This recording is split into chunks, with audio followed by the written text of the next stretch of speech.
Have you ever looked at a flame, a candle, a campfire, a gas burner? What color is it? Orange, yellow, maybe blue at the base? Never white. Combustion produces a narrow band emission spectrum, the specific frequencies released by whatever chemistry is burning. Hydrogen burns pale blue. Sodium burns orange. Copper burns green.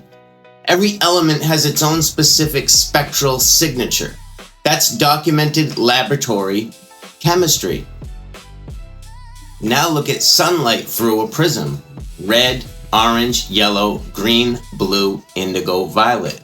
All 7 frequencies simultaneously in perfect equilibrium. A geometrically perfect, unified, full spectrum white light carrier signal every time. No variation, no chemical signature, no combustion byproduct fingerprint. No fire produces white light. And yet, mainstream science tells you the sun is a nuclear fusion reactor, a burning gas giant, and then shows you the physics of light that is completely inconsistent with any combustion process ever documented. The sun is white. Stanford University's Solar Center confirmed it. Their exact words, "The sun is essentially all colors mixed together, which appear to your eyes as white." They also confirmed that the orange and yellow images of the sun that you've seen your entire life were artificially processed by scientists, deliberately colored so viewers would know that they were looking at the sun. Non-visible wavelength imagery. The images that shaped your entire mental picture of the sun were fabricated for clarity purposes, so you would look at it and say, "Oh, it's yellow like the sun," when the sun is white. The sun you think you know is not the sun that actually exists. White is not the absence of color, like we were taught. It's the presence of all color simultaneously in perfect equilibrium. It's the unified carrier signal, the complete field, before any of its individual frequencies are expressed. I guess you could think of it like silence in music. Silence isn't empty. Silence is a space that contains every possible note, every harmony, every frequency held in potential before expression. The potential, that's white light, the supreme baseline, the whole spectrum compressed into unity. It's 7 frequencies: red, orange, yellow, green, blue, indigo, violet. All 7 present simultaneously in the white light the sun produces. 7, the number that appears everywhere as the marker of completion. The full cycle, the complete signal. When white light strikes an object, that object doesn't create its color. It filters it. The red apple absorbs every color except red. Red is the one frequency it rejects, bounces back, and that rejection is what your eye receives. You aren't seeing the apple, you're seeing the color frequency that it rejects. Stanford confirmed this also. When the sun is low on the horizon and appears orange and red, that's not the sun changing color. That's the atmosphere filtering out short wavelength blues and greens, leaving only the long wavelength reds and oranges to reach your eye. The sun didn't change, the filter changed. The carrier signal is always complete. What reaches you depends on what passes through and what gets rejected, and your eyes receive what gets rejected. If the sun is a burning gas giant, its light should reflect the chemistry of that combustion. Every fire ever documented produces a narrow band emission spectrum, the specific frequencies of whatever is burning. Not a perfect, continuous, full spectrum white light carrier signal. The electromagnetic spectrum Stanford showed you is not a diagram of combustion byproducts. It's a diagram of field frequencies, radio waves, microwaves, infrared, visible light, ultraviolet, X-rays, gamma rays. These are not products of burning. They're expressions of electromagnetic field oscillation at different frequencies. The sun produces all of these simultaneously. A fire produces heat in narrow emission band. These are not the same phenomenon. No amount of scale changes that fundamental distinction. If it's a burning gas giant, show me the combustion spectrum. What you actually get is a perfect electromagnetic field signature across every frequency simultaneously. That's not what fire does. That's what a field does. And mainstream science calls it exactly that. They call it the electromagnetic spectrum. They show you the wave diagram. They confirm the sun is white. They confirm the colors are filtration. They have every piece of the puzzle on the same page. And then they never ask why a nuclear fire produces a perfect electromagnetic field signature. The pieces are all there. They just work in separate rooms and nobody's allowed to ask why they don't fit together. When scientists pass sunlight through a spectrometer, they don't get a perfectly smooth continuous spectrum. They get dark lines at specific wavelengths. Fraunhofer absorption lines. Mainstream science says these lines are the chemical signatures of elements in the sun's atmosphere. Hydrogen, helium, sodium, calcium. They use these lines to claim they know what the sun is made of. But absorption lines are produced by filtration. Something between the source and the observer is removing specific frequencies. The mainstream interpretation assumes the filtration is happening inside the sun. But there's another explanation. And it requires understanding what Lindsay Harris identified about how the sun is actually generated. And this is where the philosophy begins. Built entirely on the foundations Lindsay Harris established through years of research into electromagnetic cosmology. And honestly, I would not have been able to connect any of what follows without what I learned from Lindsay. And that's why learning matters, because if you don't learn things, you're going to miss the signals. There's so many things that pass us by, and if we just spent time learning and researching, we would have light bulbs going off constantly. Instead, we stay distracted and the signals keep passing us by. So let's talk about what Lindsay has identified. There are two systems operating simultaneously, and understanding both is what makes this framework complete. The first is the unseen system.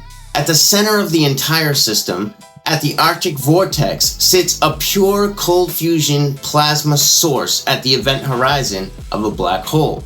That's the black hole sun. This is the real sun, the true creator. Nobody sees this directly. It produces the pure unified white light carrier signal in its complete uncontaminated form. The four winds drive atmospheric gases to the tropics where they come up and get sent back to the black hole sun, purified. These gases get ionized and shredded. They get drawn upward through the Milky Way, the pipeline of the system, and fed into the pure plasma source at the center. The Milky Way is the feed mechanism. The tropics are where the fuel is processed. The source at the Arctic event horizon is where cold fusion generates the pure carrier signal. It's unseen, it's undetected. The father of the entire system is the black hole. The second is the visible system. The sun we see in the sky is generated through magnetic induction between the tropics, a projection traveling outward from the Arctic center. Through the Milky Way pipeline, this is the light show, the expression of the source, what every observer on the plane receives at their specific position based on their meridian field line geometry. The Arctic center is the projector. Polaris sits directly above that source axis, circling around the true pole point in tiny circles at 15 degrees per hour. It's the visible marker of the projector, not the projector itself. Polaris is a star that you can see that tells you where to look. It tells you that is north when you're in the northern hemisphere. The equatorial ionization anomaly at the tropics, what mainstream geophysics calls the fountain effect, is where the pipeline delivers the ionized atmospheric gases back into the system. The tropics are the fuel return cycle. The action is always at the center. We're not watching the source. We're watching the light show the source is putting on for us. But where the projection appears in your sky is entirely determined by your position on your local meridian and your zenith. I'm at roughly 42 degrees north. I see the sun in my southern sky, never directly overhead because my meridian field line is delivering the projection to my specific observer position. Someone at 30 degrees north on the same meridian sees the sun higher in their sky at a steeper angle because their field line geometry puts them closer to the tropics, where the projection is being received. Same engine, same signal. It's a different delivery angle based on the observer position.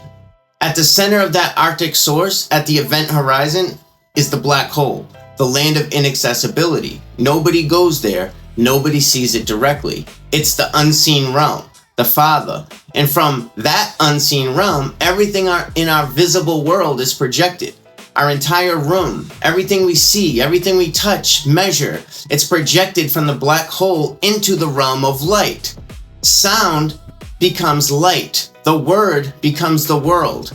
The sun is literally projected from the Father. We didn't build projectors and then discover creation works that way. We built projectors because creation already worked that way. Think of it less like a traditional cinema and more like a localized rendering. There's no single physical screen in the sky that everybody's looking at from different angles. Your local magnetic field, your specific meridian, intercepts the broadcast and renders it specifically for you, right at your observer node. The sky is your interface. Your position is what activates it. Your black holes in your pupils activate it through the frequency with the black hole sun. Where you see the sun is determined entirely by your observer position and your field line geometry. And because every observer is the center of their own universe, the projection always appears to be performing for you specifically. That's why the sun rises and sets relative to your position regardless of where you are on the plane.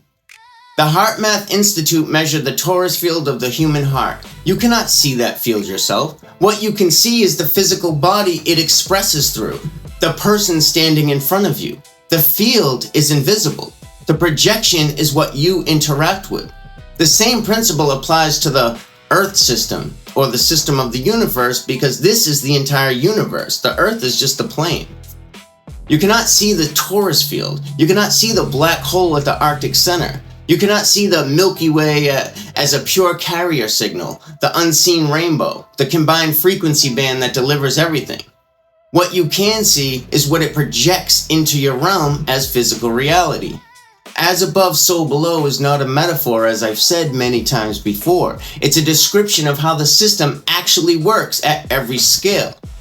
In that projection, as it travels outward through the Milky Way pipeline carrying ionized atmospheric gases, picks up the chemical signatures of everything it passes through. Hydrogen, helium, sodium, calcium, the gases in the feed mechanism. So when a spectrometer reads the Fraunhofer absorption lines, it's reading the signature of the pipeline, not the source. The source itself, pure cold fusion plasma at the Arctic event horizon, produces a clean, uncontaminated carrier signal. What arrives at your observer position has been modulated by everything it passed through on the way out. Just like a radio signal picks up interference from the medium it travels through. The spectral lines don't tell you what the sun is made of. They tell you what the signal passed through to get to you. So many people have known for a long time that the sun contains all 7 colors simultaneously. I've actually said it before in a presentation, but I never fully understood what it meant until I looked at the actual physics of white light and everything it connected to about what Lindsay taught me about the 2 systems.